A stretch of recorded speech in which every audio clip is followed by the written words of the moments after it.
नमस्कार मित्रांनो, तुमचं CSC सेंटर आता चालू झालं आहे आणि त्यामध्ये तुम्हाला ट्रान्झॅक्शन करण्यासाठी वॉलेटमध्ये पैसे हवे आहेत, पैसे टाकायचे आहेत, ॲड करायचे आहेत.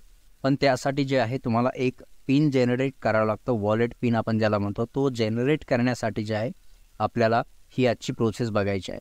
मित्रांनो, जर तुम्ही ह्या चॅनलवरती नवीन असाल तर चॅनलला सबस्क्राईब करा, कारण या चॅनलवरती नवीन नवीन व्हिडिओज आपण आणत असतो माहितीपूर्ण.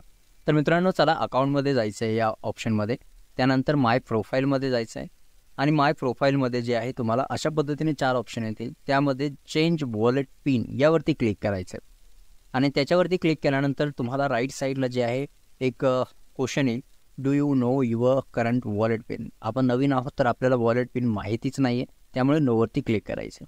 त्यानंतर how do you want to receive OTP. OTP कसा पाहिजे, मोबाईलवरती पाहिजे, तुमच्या CSC ॲपवरती पाहिजे, कसा पाहिजे. तर तुम्हाला मोबाईल करायचं, कारण ते बेटर ऑप्शन राहील.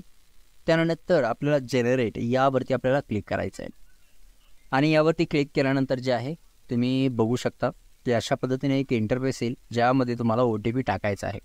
मित्रांनो, जो OTP आला आहे मोबाईलवरती तो तुम्हाला या ठिकाणी टाकायचा आहे आणि सबमिट या बटनावरती क्लिक करून सबमिट करायचं आहे. यानंतर सबमिट झाल्याबरोबर तुमच्या समोर असे न्यू वॉलेट पिन आणि खाली कन्फर्म वॉलेट पिन म्हणून येतील. तर एक तुम्हाला तुमचा पासवर्ड एक तयार करायचा आहे, ज्यामध्ये तुम्हाला 6 अंकीसुद्धा करू शकता. तुम्ही जे काय असेल तुम्ही ते तयार करा आणि त्यामध्ये टाकल्यानंतर जे आहे तुम्ही सबमिट या बटनावरती क्लिक करायचं आहे. सबमिटवरती क्लिक केल्यानंतर तुम्ही सक्सेसफुली तुमचा पिन तयार केलेला आहे. मित्रांनो, अशा पद्धतीने जेव्हा तुम्ही ट्रान्झॅक्शन वगैरे करताल तेव्हा तुम्हाला पिनची गरज लागेल आणि तो पिन हा आहे, हा लक्षात ठेवायचा आहे, विसरून जायचं नाही. तर मित्रांनो, अशा पद्धतीने आपण वॉलेट जे काय ॲक्टिवेट केलेलं आहे.